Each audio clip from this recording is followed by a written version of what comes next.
Olá pessoal, tudo na paz?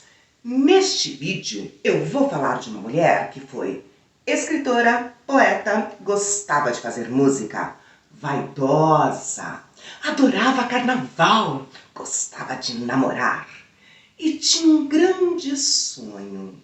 Sonhava em morar numa casa de alvenaria que tivesse um banheiro dentro e de passar o dia limpinha e cheirosa. Eu estou falando de Carolina Maria de Jesus. Pensando a minha, a sua, a nossa africanidade.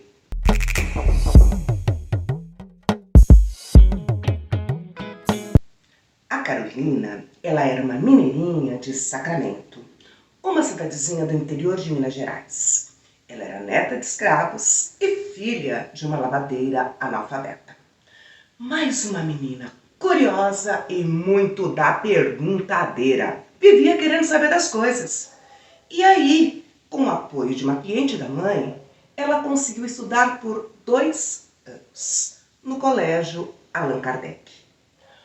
O dia que a Carolina aprendeu a ler, ela saiu da escola extasiada e saiu pelas ruas lendo tudo o que ela via. Chegou toda feliz em casa. Agora eu sei ler e eu vou ler. Mas o que é que tinha na casa dela para ela ler? Nada. Início do século XX, a alfabetização era para poucos. E a Carolina não tinha o que ler dentro da casa dela. A família da Carolina era pobre e negra. E nesse período, essas duas coisas eram basicamente sinônimos. E como a grande maioria dessas famílias, o processo de mobilidade social, ele vinha através da migração. E foi assim que a família da Carolina fez. Saíram de Sacramento, foram para Lajeado, outra cidadezinha de Minas Gerais. Voltaram para Sacramento e depois se estabeleceram em Franca, em São Paulo. Em 1930, a família da Carolina se estabeleceu em Franca, em São Paulo. Neste mesmo ano, o Vargas assumiu a presidência do Brasil. Então, a transição dessa família coincidiu com a transição do Brasil, porque a posse de Vargas fez com que o país deixasse de ser eminentemente agrícola e produtor de café, iniciasse uma diversificação da produção agrícola, além de um processo de industrialização. A primeira atividade profissional da Carolina foi como empregada doméstica. Aos 23 anos de idade ela perdeu sua mãe e aí ela vem para a capital paulista. Aqui ela trabalha tanto quanto faxineira como empregada doméstica. Trabalhando na casa de um médico super famoso, o Dr. Zerbini. E lá ela teve acesso a uma vasta biblioteca. O médico dizia para ela, o final de semana seu é livre, você pode passear. Ela dizia, não, eu quero ficar na biblioteca. E na biblioteca ela tem acesso a uma vasta literatura. Então aquela menina curiosa e perguntadeira que existia dentro da Carolina, ela não morreu. E aí, mesmo dentro destas condições adversas, ela vai em busca de saciar a sua sede de conhecimento. Conhecimento este que o Estado negava a Carolina. A Carolina engravidou o seu primeiro filho em um país que não concedia nenhum direito trabalhista às empregadas domésticas. Ela não consegue trabalho, vai para as ruas. E nas ruas ela vira catadora de papel. E o acesso que a Carolina vai ter à leitura e à escrita vai vir do lixo. São as revistas que ela recolhe, que ela lê. E os cadernos que ela encontra no lixo é o local onde ela vai passar a escrever. As palavras não mudam o mundo, mas contam o mundo. Acreditava Carolina, uma mulher de uma família de tradição oral, que em 1948 vai para a favela do Canindé. E é lá que ela cria os seus 3 filhos. Uma mulher negra, uma mãe solo, que passa por inúmeras privações. Em 1948, o Brasil vivia a República Liberal. Era um período de muita euforia, de crescimento, desenvolvimento, expansão da industrialização. São Paulo era considerada a Nova York brasileira. E a Carolina, junto com outros pobres, escondidos nas favelas, nos quartos de despejos. Ontem eu comi mal. Hoje, pior ainda.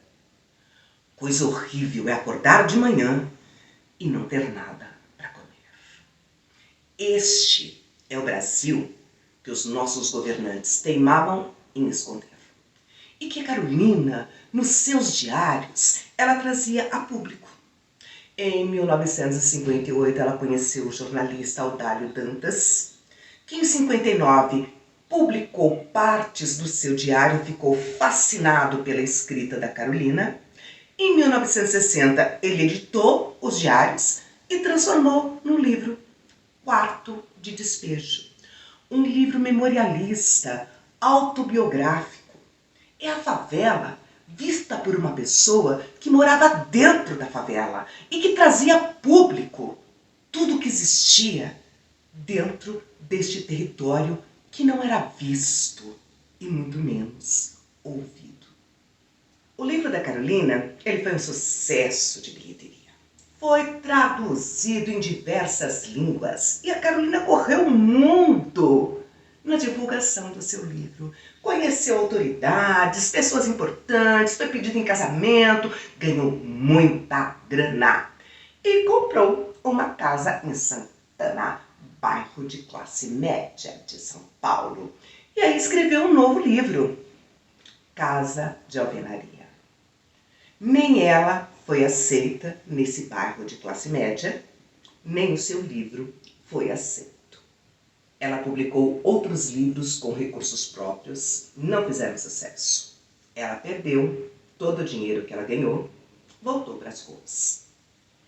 E aí, enquanto ela estava nas ruas, um diretor italiano resolveu fazer um filme sobre ela e deu um adiantamento. Com esse dinheiro, ela comprou um sítio em Parelheiros e aí ela vai para Parelheiros numa vida extremamente simples e completamente distanciada e esquecida. É assim que ela passa o final da vida dela, mas ela nunca deixou de escrever. Ela não foi valorizada como grande representante da literatura brasileira, como ela é. Ela foi tratada como algo exótico, um produto a ser usado e descartado. Na prática, ela é fruto de um país excludente, preconceituoso, que tentou abafar a voz dela e de tantas outras Carolinas que existem por aqui. E como dizia a própria Carolina, assim como as palavras, as pessoas não podem ser apagadas. Até o nosso próximo vídeo.